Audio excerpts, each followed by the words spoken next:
వచ్చే ఎన్నికల్లో తెలంగాణలో బీజేపీ అధికారంలోకి రావడం పక్కా అంటున్నారు ఎంపీ లక్ష్మణ్. మహిళలకు రిజర్వేషన్లు డీలిమిటేషన్ తప్పకుండా జరుగుతాయని అన్నారు.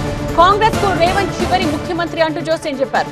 2029లో దేశమంతా ఒకేసారి ఎన్నికలు జరుగుతాయి అన్నారు. తెలంగాణ కూడా ప్రజలు ఇవాళ మార్పు కోరుకుంటున్నారు.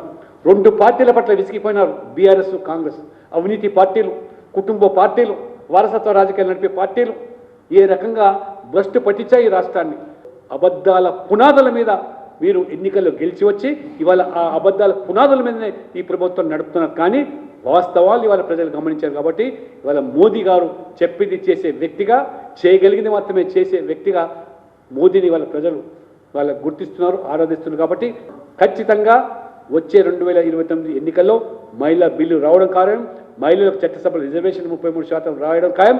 అదే రకంగా ఈరోజు డీలిమిటేషన్, నియోజకవర్గాల పునర్విభజన జరగడం కూడా అంతే ఖాయమని తెలంగాణలో కూడా రేపు పార్లమెంటు సీట్ల సంఖ్య పెరుగుతుంది, అసెంబ్లీ సీట్ల సంఖ్య పెరుగుతుంది.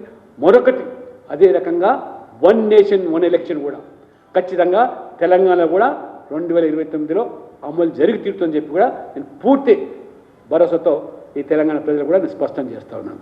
తెలంగాణలో కూడా బీజేపీని ఆదరిస్తున్నారు.